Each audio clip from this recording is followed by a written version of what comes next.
Okay, today we're going to talk about dimensional beings and the several different dimensions. Okay, well, put everything in a nutshell.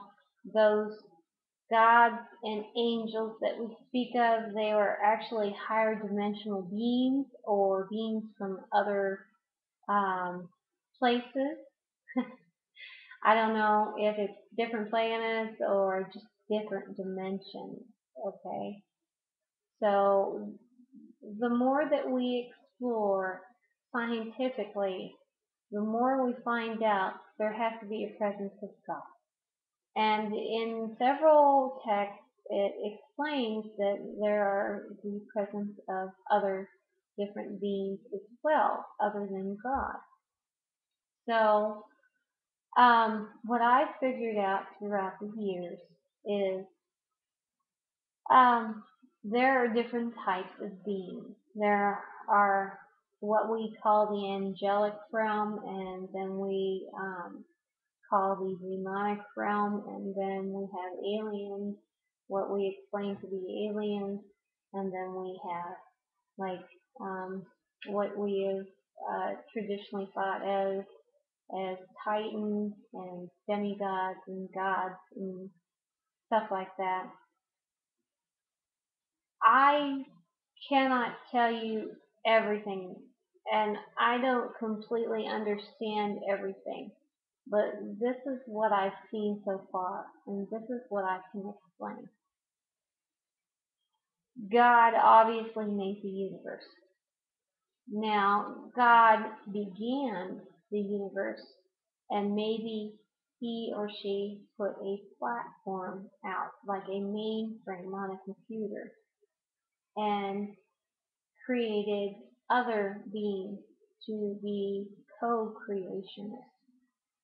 And it explains that there were several beautiful beings that created the universe, and there are ancient beings that people talk about too. Um, so when they created the first dimension, obviously maybe God was at the zero level or the one level, and God is also at the beginning and the end.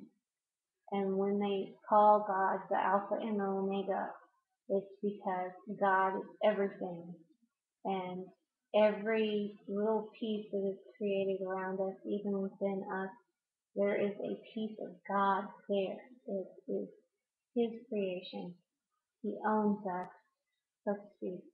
He owns everything here. And He is at the beginning and at the end. And maybe it's like a little circle. Okay? And you start at the top, that's where He is, and it moves around, and He's also at the end. Okay? Because if we're thinking on a three-dimensional level, we can't fully comprehend what's going on. Okay? And then we have second dimension, which is a line. And maybe at that point there was an introduction of single cell organisms and simple molds and stuff like that. And then at the third dimensional level, there could have been uh, two-dimensional beings. Okay, a little more advanced than the single cell organisms. I'm not exactly sure. Either that or they themselves are seen as three-dimensional, but they only understand on a two-dimensional plane. Whereas we are three-dimensional beings, but we understand three-dimensional space and essentially four-dimensional time. Well, with time. So we have X, Y, and Z with T. In fact, that's the equation that explains time itself. And you can use integral calculus to explain it in addition to physics. Because if you study physics real well, you notice that v equals 1/2 AP squared stops working. I think past the speed of sound, I'm not for sure. but then you get to e equals mc squared, and it only works up to the speed of light. There is another equation that has x, y, z with respect to t, and that is the equation including time. And then, since we're in the fourth dimension, the people, the beings that exist within the fifth dimension probably understand time much better than we do. We see it as linear. They are going to see it from a different dimensional aspect. Okay? They may or may not be any longer bound by time. And if they're not bound by time, then that would kind of explain why they wouldn't age very fast. Or maybe they don't age at all. Or, you know, I can't explain it, but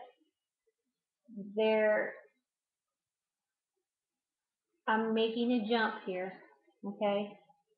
There are also sixth dimensional beings that would be able to see time in a three-dimensional format, or they would be able to understand magnetism, which is like, an exact opposite of light, but it has an extra flavor to it. It pulls everything together. It attracts things. Light just gives off. Okay? Light goes out. Energy usually goes out unless it goes into a system. Magnetism is actually that pull, and they would be able to understand light and magnetism as well. And then you go on up, and I can't even begin to fathom what the seventh and eighth is, or maybe I can't explain it, but it goes all the way up to at least the 12th dimension. If you count the point at which God is at the beginning and God is at the end, God is at the 0 and 13th level. There are actually the 12 levels, or 13th if you want to explain it that way, in between. And that's why you see a lot of sacred numbers being 12 and 13. Because the reason why they're trying to do that is they're trying to explain to you that there are several dimensions which are included in mathematics, explained within mathematics, and it's just how it is. I mean, it's God, it's everything. God is math. And if you want to use math as a different language to explain something, then that's how you're going to use it. Whereas I just say, hey, there's 12 dimensions, and this is how it is. So there's two polarities as well. So that's what I'm kind of trying to get at. There's two polarities. There is the scientific polarization of God and how you explain God. And then there is an emotional explanation of God. But both of them are right. And I don't understand why people can't figure this out. They're usually either one side of the fence or another side of the fence, unless they're completely brilliant. Because Albert Einstein even explains that there has to be a God because he sees it in his equations, that there is absolutely no way you can explain everything. You can't explain everything. So there has to be God. And well, you figure it out.